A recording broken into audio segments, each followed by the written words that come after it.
सह्याद्रीच्या कुशीत वसलेलं एक शांत, सुंदर आणि रहस्यमय ठिकाण, जिथे इतिहास, श्रद्धा आणि निसर्ग एकत्र येतात. हे आहे पवना धरणातील अद्भुत वाघेश्वर मंदिर. हे मंदिर पुण्यापासून फक्त 50 किलोमीटर असून आणि मुंबईपासून 120 किलोमीटर आहे.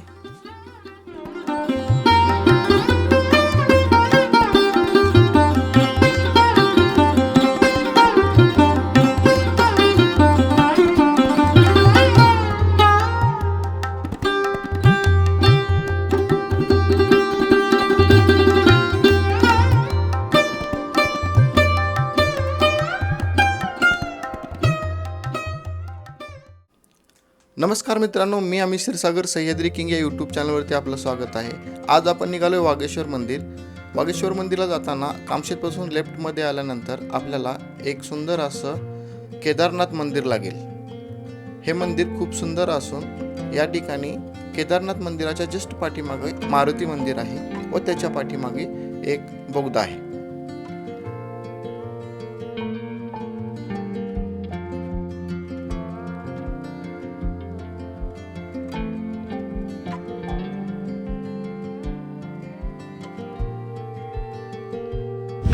आपल्याला पवना डॅमच्या साईडला एक मस्त व्ह्यू भेटला. त्यामध्ये इथं 100 रुपये तिकीट काढायचं आणि त्याच्यानंतर आतमध्ये आल्यानंतर आपल्याला इथं 100 रुपयाची काही खरेदी करू शकता. प्रायव्हेट प्रॉपर्टी मस्त बनवलं यांनी. समोर दिसतोय तो तुंग, या ठिकाणी दिसतो तो विसापूर, लोहगड, हा पवना डॅम, हा तुंग, पलीकडच्या साईडला तिकडं मोरगिरी तो दिसतो तो, आणि इकडं या साईडला थोडं याच्या पाठीमागे आहे तो तिकोना.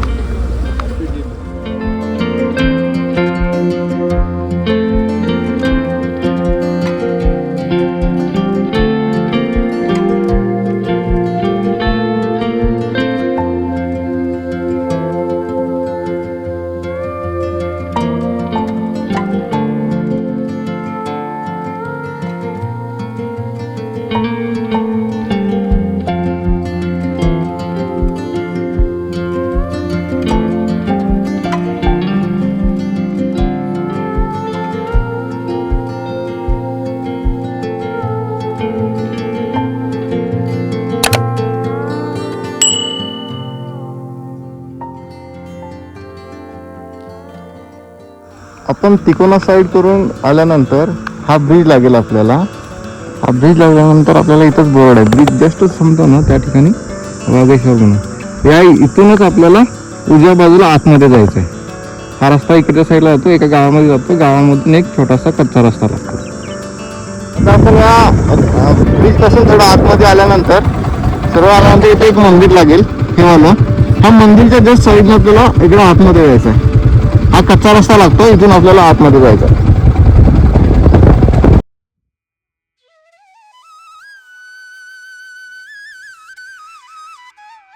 पुणे जिल्ह्यातील मावळ तालुक्यात वसलेले हे मंदिर वाघेश्वर मंदिर भगवान शंकराला समर्पित एक प्राचीन मंदिर आहे. हे मंदिर साधारण 700 ते 800 वर्ष जुनं असल्याचं मानलं जातं. हे हेमाडपंथी स्थापत्यशैलीच बांधलेलं असून पूर्णपणे दगडापासून तयार करण्यात आलं आहे.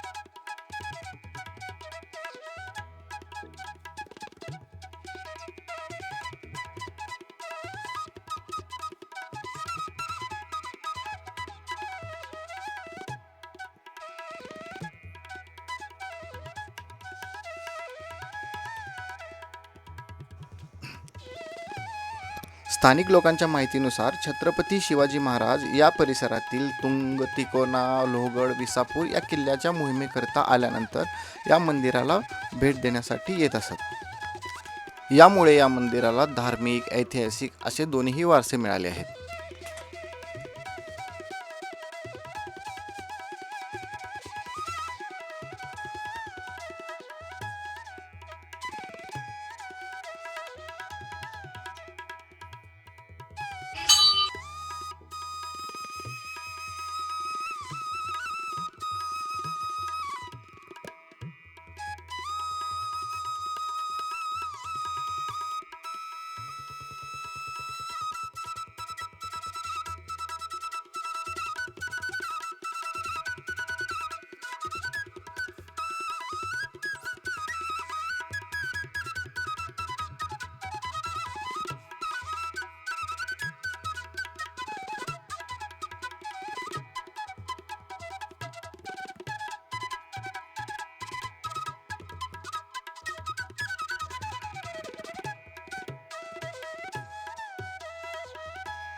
पण आता मंदिराच्या आतमध्ये आलो आहोत. मंदिराच्या आतमध्ये आल्यानंतर या ठिकाणी जे अवशेष मध्ये लॉक केलेले आहेत सगळे डिझाईन वगैरे दिसत असेल तुम्हाला.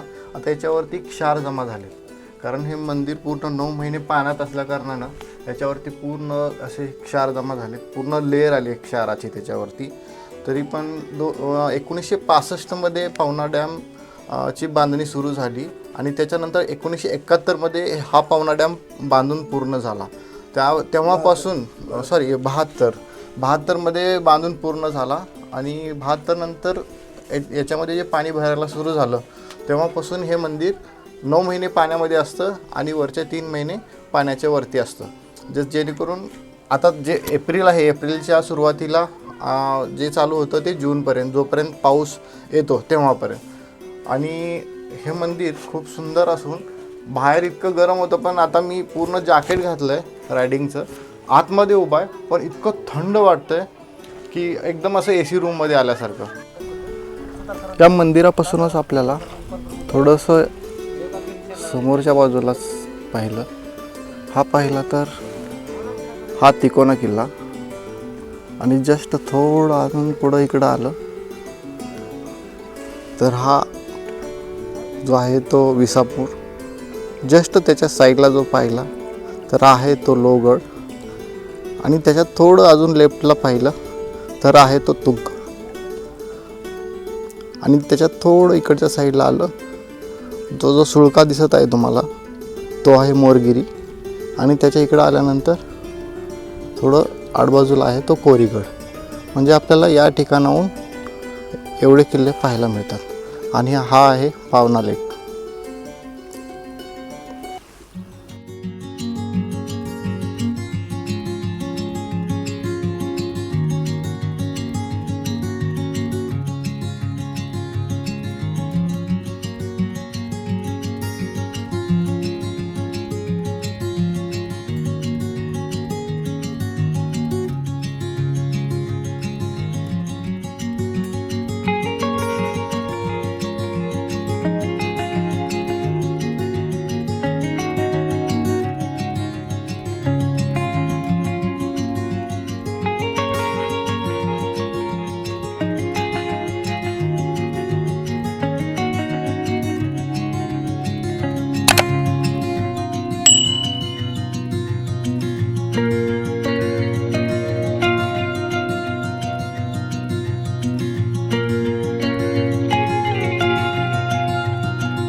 मित्रांनो, व्हिडिओ आवडल्यास नक्की लाईक करा. चॅनलवर आपण नवीन असाल तर चॅनलला सबस्क्राईब करायला अजिबात विसरू नका व त्याचबरोबर बेल आयकॉन प्रेस करा, जेणेकरून असे हिडन स्पॉटचे व्हिडिओ आपल्यापर्यंत पोहोचतील. आणि हा व्हिडिओ आपल्या अशा मित्राला शेअर करा जो भटकंती करत असतो आणि अशा हिडन स्पॉटला शोधत असतो.